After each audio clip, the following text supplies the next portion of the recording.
Hi friends, அனைவருக்கும் வணக்கம். நாம் இன்னைக்கு மெயின் டிப்பாக குழம்பு மிளகாய் தூள் எப்படி ஒரு வருடம் ஆனாலும் கெட்டு போகாமல் பக்குவமாக செய்யலான்றதுக்கான டிப்ஸ் நிறைய சொல்லியிருக்கேன். இனிமேல் குழம்பு மிளகாய் தூள் கடையில் வாங்கி பணத்தை வீணடிக்க தேவையில்லைங்க.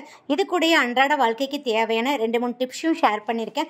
ஸோ வீடியோவை முழுமையாக பாருங்கள். நம்ம சேனலில் சப்ஸ்கிரைப் பண்ணாத நண்பர்கள் ப்ளீஸ் சப்ஸ்கிரைப் பண்ணுங்கள், சப்போர்ட் பண்ணுங்கள். பக்கத்தில் இருக்கிற பெல் ஐக்கானை கிளிக் பண்ண மறந்துடாதீங்க. அப்போ தான் நான் டெய்லி அப்லோட் பண்ணுற புத்தம்புது வீடியோக்கள் உங்களுக்கு உடனுக்குடன் நோட்டிஃபிகேஷனாக வந்து சேரும். வீடியோவை ஸ்கிப் பண்ணாமல் பாருங்கள். வாங்க இப்போ வீடியோக்குள்ளே போகலாம். ஃபர்ஸ்ட் டிப் பார்த்துடலாம். சிசர்ஸ்லாம் எடுத்துகிட்டு போகிறோம்னா, பேக்குள்ளே வச்சு எடுத்துகிட்டு போகிறோம்னா, அந்த சிசர்ஸோட அந்த ஷார்ப்னஸ் வந்து பேக்கை வந்து கிழிச்சிருங்க. அந்த மாதிரி கிழிக்காமல் சேஃபாக எடுத்துகிட்டு போகிறதுக்கு இதே மாதிரி பால் பாயிண்ட் பெண்ணோட மூடி இருக்கும் பார்த்தீங்கன்னா, அதை தூக்கி போடாமல் இதுக்குள்ளே கேப் மாதிரி போட்டு விட்டுருங்க. இப்போ நீங்கள் எடுத்துகிட்டு போனீங்கன்னா எங்கேயுமே கிளிப்படாது, ரொம்ப சேஃபாக இருக்கும். கண்டிப்பாக ட்ரை பண்ணி பாருங்கள். நெக்ஸ்ட் டிப் பார்த்துடலாம் ஃப்ரெண்ட்ஸ். இப்போ பாவக்காயெல்லாம் நமக்கு வாங்கிட்டு வந்த உடனே 2 நாள்லேயே கெட்டு போயிடும். இப்போ நான் சொல்ல டிப்ஸை ஃபாலோ பண்ணி நீங்கள் ஸ்டோர் பண்ணிங்கன்னா 10 நாள் ஆனாலும் கெட்டு போகாதுங்க. இப்போ வாங்கிட்டு வந்த பாவக்காயை வந்து நல்லா கழுவிட்டு தொடச்சிருங்க. டாப் அண்ட் பாட்டம் போர்ஷனாக கட் பண்ணிடுங்க. அப்புறம் 2ஆக கட் பண்ணிவிட்டு இந்த மாதிரி சின்ன சின்ன பீசஸாக கட் பண்ணிக்கோங்க. இப்போ உள்ளே இருக்கிற விதைப்பகுதி இதே மாதிரி ஸ்பூன் வச்சு நீக்கிருங்க. விதைப்பகுதி இருக்கிறதுனால தான் சீக்கிரமே கெட்டு போயிடும். ஸ்பூன் வச்சு ரிமூவ் பண்ணவே அழகாக வந்துடுங்க. இப்போ ரிமூவ் பண்ணிட்டுக்கப்புறம் குக்கிங் ஆயிலை நல்லா பாவக்காயை ஃபுல்லாக அப்ளை பண்ணிடுங்க. இதே மாதிரி ஒரு ஸ்டீல் கண்டெய்னரில் ஸ்டோர் பண்ணி ஃப்ரிட்ஜில் வச்சுக்கிட்டிங்கன்னா 10 நாள் ஆனாலும் கெட்டு போகாதுங்க. ட்ரை பண்ணி பாருங்கள். இப்போ நெக்ஸ்ட் டிப் பார்த்துடலாம் ஃப்ரெண்ட்ஸ். இப்போ அயன் பாக்ஸை அயன் பண்ணி முடிச்சதுக்கப்புறம் இதே மாதிரி வயரை வந்து நல்லா ப்ராப்பராக சுற்றிடுங்க. எங்கேயுமே முடிச்சு எதுவும் இல்லாமல் ப்ராப்பராக சுற்றிட்டு இதே மாதிரி ஹேட்ச் கிளிப் எல்லா பெண்களும் யூஸ் பண்ணுவோம் பார்த்தீங்களா, இதை வந்து இதே மாதிரி மாட்டி விட்டுருங்க. இந்த மாதிரி நம்ம ப்ராப்பராக வைக்கிறதுனால அந்த வயருக்கு எந்த டேமேஜும் இருக்காது. சில பேர் வந்து அப்படியே சுற்றி உள்ளே நுழைச்சிருவாங்க. இந்த மாதிரி நுழைக்கிறதுனால அந்த வயர் வந்து அந்த இடத்துல கட் ஆயிருங்க. ஸோ அதனால் நமக்கு அயன் பாக்ஸு வீணாக போயிடும். ஸோ இந்த மாதிரி அழகாக நீட்டாக செக்யூர் பண்ணி வச்சுக்கிட்டிங்கன்னா எத்தனை வருஷம் ஆனாலும் இந்த வயருக்கு எந்த டேமேஜும் இருக்காது. ட்ரை பண்ணி பாருங்கள். என்ன தான் குழம்பு செஞ்சாலும் குழம்பு டேஸ்ட்டே இல்லைன்னு ஃபீல் பண்ணுறீங்களா? உங்களுக்கு தாங்க இந்த அடி தூளான குழம்பு மிளகாய் தூள். இந்த குழம்பு மிளகாய் தூள் 1 வருஷம் ஆனாலும் கெட்டு போகாது. அதுக்கான டிப்ஸ் அண்ட் ட்ரிக்ஸ் நிறைய சொல்லியிருக்கேன். அந்த மாதிரி பக்குவமாக நீங்கள் செஞ்சு வச்சிங்கன்னா 1 வருஷம் ஆனாலும் கெட்டு போகாதுங்க. நிறைய பேர் கடையில் குழம்பு மிளகாய் தூள் வாங்கி பணத்தை வேஸ்ட்டாக வீணடிப்பீங்க. இனிமேல் வீணடிக்க தேவையில்லைங்க. இந்த குழம்பு மிளகாய் தூள் செஞ்சு வச்சுக்கோங்க. சைவம் அசைவம் ரெண்டுக்குமே இந்த ஒரு குழம்பு மிளகாய் தூள் போதுங்க. அதுவும் இல்லாமல் வறுவல் பொரியல் இது செஞ்சாலுமே இந்த குழம்பு மிளகாய் தூள் ஆட் பண்ணிக்கலாங்க. ஸோ வீடியோவை ஸ்கிப் பண்ணாமல் பாருங்கள். சுவையான குழம்பு மிளகாய் தூள் செய்கிறதுக்கு பாருங்கள், நான் இன்றைக்கி 1 கிலோ கொத்தமல்லி விதைகள் வாங்கிட்டு வந்திருக்கேங்க. ஃபஸ்ட் இந்த மாதிரி ஒரு அகலமான பிளேட் எடுத்துக்கோங்க. நல்லா பிளேட்டை க்ளீன் பண்ணிடுங்க. கொத்தமல்லி விதைகளை நல்லா புடச்சிருங்க. கல் மண்ணு தூசி எதுவும் இல்லாமல் நல்லா புடச்சிட்டு இதே மாதிரி ஒரு அகலமான பிளேட்டில் சேர்த்துருங்க. கொத்தமல்லி விதைகளை வாங்கும்போது நல்லா செலக்ட் பண்ணி வாங்கணும். எப்படி வாங்கணும்னா, நாட்டு கொத்தமல்லி விதைகளை கேட்டு வாங்குங்க. பார்க்குறதுக்கு அளவில் சிறியதாக இருக்குங்க. நல்ல டார்க் கலரில் இருக்கும். பாருங்கள், இந்த மாதிரி நல்லா டார்க் கலரில் இருக்கும். நாட்டு கொத்தமல்லி விதைகள் தான் குழம்புக்கு நல்ல ஒரு சுவையையும் மனமும் கொடுக்குங்க. இன்னொரு வகையான கொத்தமல்லி விதைகள் வந்து அளவில் பெருசாக இருக்கும், கொஞ்சம் ஒயிட் கலரில் இருக்கும். ஸோ அந்த கொத்தமல்லி விதைகளை அவாய்ட் பண்ணிடுங்க. நான் இன்றைக்கி 1 கிலோ கொத்தமல்லி விதைகள் எடுத்திருக்கேங்க. கொத்தமல்லி விதைகளோட அளவை தான் ஸ்டாண்டர்டாக வச்சுக்கணும். அதை பொறுத்து தான் அடுத்தடுத்து எடுக்கிற பொருட்களோட அளவுகளை நம்ம வந்து அளந்து எடுத்துக்கணுங்க. பாருங்கள், மல்லி விதைகளை அகலமான பிளேட்டில் நல்லா பரப்பியாச்சு. இது அப்படியே இருக்கட்டும். நெக்ஸ்ட் பாருங்கள், நான் 1/2 கிலோ மிளகாய் வத்தல் எடுத்திருக்கேங்க. 1 கிலோ மல்லி விதைக்கு 1/2 கிலோ மிளகாய் வத்தல் எடுத்திருக்கேன். பாருங்கள், இந்த மாதிரி நீட்டமாக இருக்கிற மிளகாய் வத்தல் வாங்கிக்கோங்க. அதுதான் குழம்புக்கு நல்ல டேஸ்ட்டாக இருக்கும். நான் செய்கிற குழம்பு மிளகாய் தூள் நார்மல் காரத்தில் தான் இருக்கும். உங்களுக்கு காரம் அதிகமாக வேணும்னா நீங்கள் மிளகாய் வத்தலோட அளவை கூட்டியும் சேர்த்துக்கலாம், கம்மியாக வேணும்னா குறைச்சும் சேர்த்துக்கலாங்க. சில பேர் 1 கிலோ மல்லிக்கு 1 கிலோ மிளகாய் வத்தல் சேர்ப்பாங்க. அது அவங்களோட கார சுவையை பொறுத்து மாறுபடும். இப்போ ரெண்டையுமே நம்ம இதே மாதிரி மொட்டை மாடிலையும் அல்லது பால்கனிலையும் நல்ல வெயில் இருக்கிற இடத்துல காய வச்சிடலாம். காலையில் 10 மணிக்கு வச்சிருக்கேன். ஈவினிங் ஒரு 4 o'clock வரைக்கும் காஞ்சா போதுங்க. இது காயட்டும்.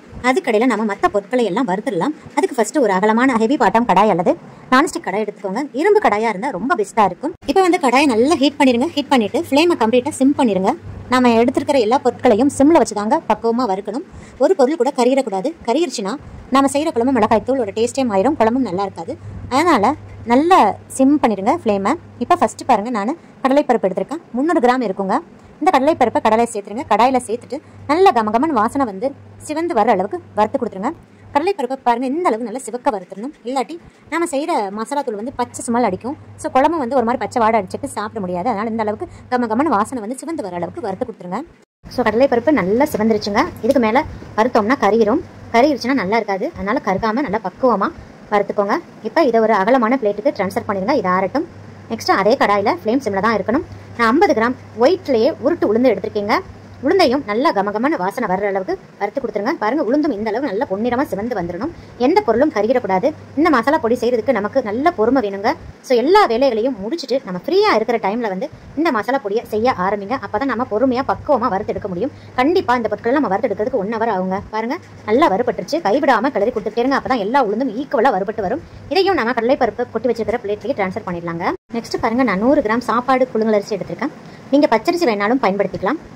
இப்போ இந்த புழுங்கல் அரிசியை இந்த கடாயில் சேர்த்துட்டு நல்ல பொறு அரிசிக்கு நம்ம வறுப்போம் பார்த்தீங்களா, அந்த மாதிரி வறுத்து கொடுத்துங்க. கைவிடாமல் கிளறி கொடுத்துட்டே இருங்க. ஒரு அரிசி கூட பொரியாமல் இருக்கக்கூடாது. அதனால் நல்லா கைவிடாமல் இந்த அளவுக்கு நல்லா பொரிய விட்டு எடுத்துக்கோங்க. பாருங்கள், நல்லா பொரிஞ்சிருச்சு. இதை ஒரு பிளேட்டுக்கு ட்ரான்ஸ்ஃபர் பண்ணிடலாம். நெக்ஸ்ட் 100 கிராம் சீரகம் எடுத்துருக்கோம். மல்லிகை அடுத்த குழம்புக்கு நல்ல ஒரு ஃப்ளேவர் கொடுக்கறது சீரகம் தான். சீரகத்தை பக்குவமாக நம்ம வறுத்து எடுக்கணுங்க. எப்படி வறுக்கணும்னா, சீரகம் வந்து ரொம்ப புகை வந்து பொரியல் அளவுக்கு வறுக்கக்கூடாது. அப்படி வறுத்தீங்கன்னா நம்ம செய்கிற குழம்பு மிளகாய்த்தூளோட டேஸ்ட்டே மாறிடும். குழம்பு வந்து ஒரு மாதிரி கடுத்து போன மாதிரி ஆயிருங்க. அதனால் லைட்டாக சூடு ஏறினா போதும். நம்ம கையில் அந்த சீரகத்தை தொட்டு பார்க்கும்போது அதோட சூடு வந்து கையில் சுருன்னு ஏறக்கூடாது. லைட்டாக அந்த சூடு நம்ம கையில் தெரிஞ்சால் போதுங்க. பாருங்கள், வறுபட்டு இருக்கும்போது நல்ல மனம் வருதுங்க. இப்போ தொட்டு பார்த்தோம்னா லைட்டாக தான் சூடு இருக்குது. இந்த அளவுக்கு வறுபட்டால் போதும். இப்போ நம்ம இதை அதே பிளேட்டுக்கு ட்ரான்ஸ்ஃபர் பண்ணிடலாங்க. நெக்ஸ்ட்டு சோம்பு எடுத்துருக்கேன். இதோட அளவு பார்த்திங்கன்னா 100 கிராம் இருக்கும். நம்ம வந்து கடையில் வாங்கும்போது நான் சொல்கிற அளவுலேயே நீங்கள் பேக்கெட் பண்ணி வாங்கிக்கோங்க. அப்போ தான் உங்களுக்கு அளவு மாறாமல் நம்ம இந்த பொருட்களெல்லாம் சேர்க்குறதுக்கு உங்களுக்கு ஈஸியாக இருக்குங்க. சோம்பையும் நிறைய நேரம் வறுக்கக்கூடாது. சீரகம் வறுத்த மாதிரி லைட்டாக சூடேறவும் நம்ம பவுலுக்கு ட்ரான்ஸ்ஃபர் பண்ணிடலாம். பாருங்கள், இப்போ சூடேறிச்சு. நான் பிளேட்டுக்கு ட்ரான்ஸ்ஃபர் பண்ணிட்டேன். நெக்ஸ்ட்டு மிளகு எடுத்துருக்கேன். 50 கிராம் இருக்கும். மிளகையும் லைட்டாக சூடேறவும் நம்ம எடுத்துடணுங்க. மிளகு வந்து டப்பு டப்புன்னு வெடிக்கிற அளவுக்கு நம்ம வறுக்கக்கூடாது. இப்போ பாருங்கள், மிளகு லைட்டாக சூடேறிச்சு. நம்ம இதை ஒரு பவுலுக்கு ட்ரான்ஸ்ஃபர் பண்ணிடலாம். நெக்ஸ்ட்டு கடுகு எடுத்திருக்கேன். இதோட அளவு பார்த்தீங்கன்னா 50 கிராம் இருக்கும். கடுகோட அளவெல்லாம் அதிகப்படுத்தாதீங்க. இது கூடயே நான் 20 கிராம் வெந்தயம் சேர்த்து விடுறேங்க. வெந்தயம் கடுகோட அளவு அதிகப்படுத்தாதீங்க. அதுவும் இல்லாமல் கடுகை வந்து நம்ம எண்ணெயில் போட்டால் எப்படி பொரிக்குமோ அந்த அளவுக்கு நல்லா டப் டப்புன்னு வெடிக்கிற அளவுக்கு வறுத்து கொடுத்துடணும். கடுகு நல்லா வறுபடலைன்னா மசாலா தூள் வந்து கசக்குங்க. அப்போ நம்ம செய்கிற குழம்பு வந்து கசப்பு சுவை கொடுத்துரும். அதனால் நல்லா பொரிய விட்டுருங்க. அதே மாதிரி தான் வெந்தயத்தையும் நல்லா சிவக்க விட்டுறணும். கறியிடக்கூடாது. வெந்தயம் கறியவே கூடாதுங்க. நல்லா பொன்னிறமாக சிவந்துடணும். நீங்கள் கடுகையும் வெந்தயம் தனித்தனியாக கூட நீங்கள் வறுத்து எடுத்துக்கலாம். அது உங்கள் விருப்பம் தான். கடுகை வறுக்கிறச்ச கொஞ்சம் கூட கைவிடாமல் வறுக்கணுங்க. ஏன்னா கடுகு கைவிட்டிங்கன்னா கீழே இருக்கிற கடுகு வந்து நல்லா வறுபட்டு தீஞ்சிரும். இப்போ தீஞ்சு போயிடும். அதனால தான் சொல்கிறேன், கைவிடாமல் வறுத்து அப்படியே நல்லா பொரிய விட்டு எடுத்துக்கோங்க. இப்போ பாருங்கள், கடுகு அங்கனங்கன்னு வெடிக்க ஆரம்பிக்குது பாருங்கள். இதே மாதிரி எல்லா கடுகும் ஃபுல்லாக வெடிக்கணுங்க. நல்லா வெடிச்சதுக்கு அப்புறம் தான் நம்ம பவுலுக்கு ட்ரான்ஸ்ஃபர் பண்ணணும். கூடயே வெந்தயம் பாருங்கள் நல்லா சிவந்துருச்சு. இந்த அளவுக்கு வெடிச்சு வெந்தயம் சிவந்துடணும். இதை நம்ம ஒரு பவுலுக்கு ட்ரான்ஸ்ஃபர் பண்ணிடலாங்க. நெக்ஸ்ட் கசகசா எடுத்திருக்கேன். 100 கிராம் எடுத்துருக்கேங்க. கசகசாவையெல்லாம் மிக்ஸ் பண்ணாமல் சேர்த்துக்கோங்க. நம்ம அசைவம் குழம்புலாம் சேர்க்குறச்ச அரைச்சி விட்ட குழம்பு இந்த மாதிரிலாம் செய்வோம் பார்த்தீங்களா, அதுக்கெலாம் நம்ம கசகசாவை சேர்த்து இந்த குழம்பு தூள் அரைச்சோம்னா ரொம்ப நல்ல ஒரு டேஸ்ட் கொடுக்குங்க. கசகசாவிலையும் நிறைய மருத்துவ குணங்கள் இருக்குது. ஸோ மிஸ் பண்ணாமல் கசகசாவையும் சேர்த்துக்கோங்க. கசகசாவையும் நல்லா வெடிக்க விட்டு எடுத்துக்கோங்க. கடுகு எப்படி வெடிக்குமோ அந்த மாதிரி லைட்டாக வெடிக்கும். அப்போ நம்ம எடுத்துடலாங்க. நல்லா கமகம்னு வாசனையும் வரும். இப்போ பாருங்கள், நல்லா கமகம்னு வாசனை வந்துருச்சு. கறியிடாமல் வறுத்துக்கோங்க. இதோட கலர் மாறக்கூடாது. இப்போ பாருங்கள், வறுபட்டுருச்சு. நம்ம ஒரு பவுலுக்கு ட்ரான்ஸ்ஃபர் பண்ணிடலாம். நெக்ஸ்ட் கருவேப்பிலை எடுத்துருக்கேங்க. ஒரு கைப்பிடி அளவு எடுத்துருக்கேன். கருவேப்பிலையை நல்லா வறுத்து கொடுத்துருங்க. கொஞ்சம் கூட அதோட ஈரப்பசம் இருக்கக்கூடாது. பாருங்கள், கருவேப்பிலை வந்து இந்த அளவுக்கு நொறுங்கணும். அப்பளம் மாதிரி கை தொட்டு நிமிஷம் நொறுங்கணுங்க. அந்த அளவுக்கு வறுத்து கொடுத்துருங்க. அப்போ தான் நம்ம நிறைய நாள் ஸ்டோர் பண்ண முடியுங்க. இப்போ நல்லா வறுபட்டுருச்சு. நம்ம இதையும் ஒரு பவுலுக்கு ட்ரான்ஸ்ஃபர் பண்ணிடலாங்க. நெக்ஸ்ட் மஞ்சள் கிழங்கு சேர்த்து விடுறேன். இதோட அளவு பார்த்தீங்கன்னா 50 கிராம் இருக்கும். விரலி மஞ்சள் அல்லது கொம்பு மஞ்சள்னு கேட்டு வாங்குங்க. அப்படின்னா குழம்பு மஞ்சள் கிழங்குன்னு கேட்டு வாங்குங்க. குண்டு மஞ்சள் கிழங்கு வாங்கிடாதீங்க. இந்த மஞ்சள் கிழங்கு வந்து நல்லா கையில் தொட்டு பார்க்கும்போது சுருன்னு சூடேற அளவுக்கு நல்லா வறுத்து கொடுத்துருங்க. இப்போ பாருங்கள், நல்லா சூடேறிச்சு. இதை நம்ம ஒரு பவுலுக்கு ட்ரான்ஸ்ஃபர் பண்ணிடலாம். நெக்ஸ்ட் நான் காய வச்சிருந்த கொத்தமல்லி விதைகளை எடுத்துகிட்டு வந்துட்டீங்க. கொத்தமல்லி விதைகளையும் நம்ம நல்லா வறுத்து சேர்த்துக்கணும். அப்போ தான் ஒரு வருஷம் ஆனாலும் கெடாமல் இருக்கும். சில பேருக்கு வந்து வெயில் கிடைக்காத அப்பார்ட்மெண்ட்டில் இருக்கிறவங்களுக்கு அவங்களுக்கும் இது ரொம்ப யூஸ்ஃபுல்லாக இருக்கும். ஸோ அதனால் கடையில் வறுத்து சேர்த்துக்கோங்க. ஒரு கிலோ மல்லியையும் ஒரே தான் நம்ம போட்டு வறுக்க முடியாதுங்க. கொஞ்சம் கொஞ்சமாக சேர்த்து வறுத்துக்கோங்க. எப்படி நம்ம பதம் பார்க்கணும்னா, மல்லியை வந்து ரொம்ப புகை வர அளவுக்கு பொரிய விட்டுறக்கூடாது.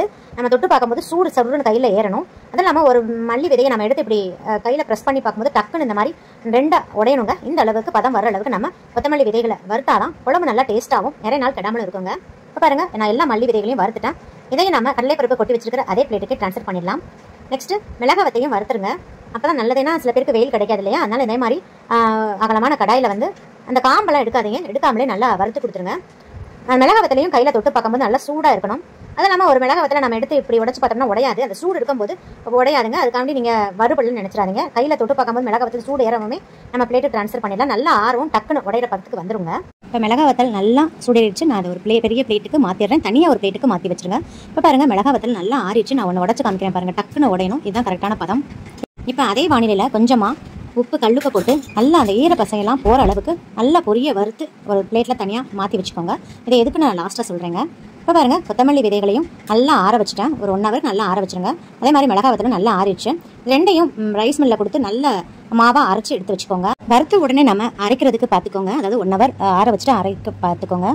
இப்போ நைட்டு வறுத்துட்டு காலையில் நம்ம அரைச்சிக்கலாம் அப்படின்ற மாதிரி பண்ணாதீங்க. அந்த மாதிரி செஞ்சிங்கன்னா ஒரு மாதிரி பதத்து போயிருங்க. பதத்துனா ஒரு மாதிரி ஈரம் பிடிச்ச மாதிரி ஆயிரும். அதனால் நம்ம வறுத்துட்டு உடனே அரைக்கிற மாதிரி நீங்கள் பார்த்துக்கோங்க. அப்படி பண்ணால் தான் நல்லா ஃப்ரெஷ்ஷாக இருக்கும்.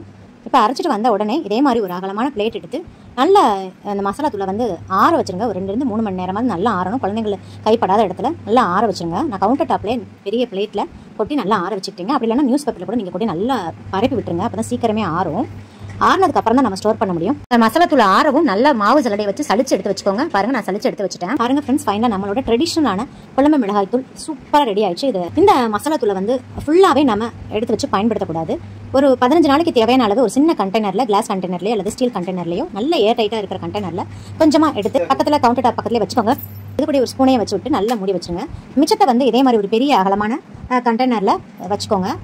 இப்போ பாருங்க, நம்ம ஆல்ரெடி உப்பு கொஞ்சம் வறுத்து வச்சிருக்க சொன்னேன் பார்த்தீங்களா, அந்த உப்பை இதுக்கு மேலாப்பில் இப்படி தூவி விட்டுருங்க. இந்த மாதிரி செய்கிறதுனால பூச்சி, வண்டு, பூஞ்சை எதுவுமே பிடிக்காதுங்க. 1 வருஷம் ஆனாலும் கெட்டு போகாது. ஸோ தாராளமாக நீங்கள் யூஸ் பண்ணிக்கலாம்.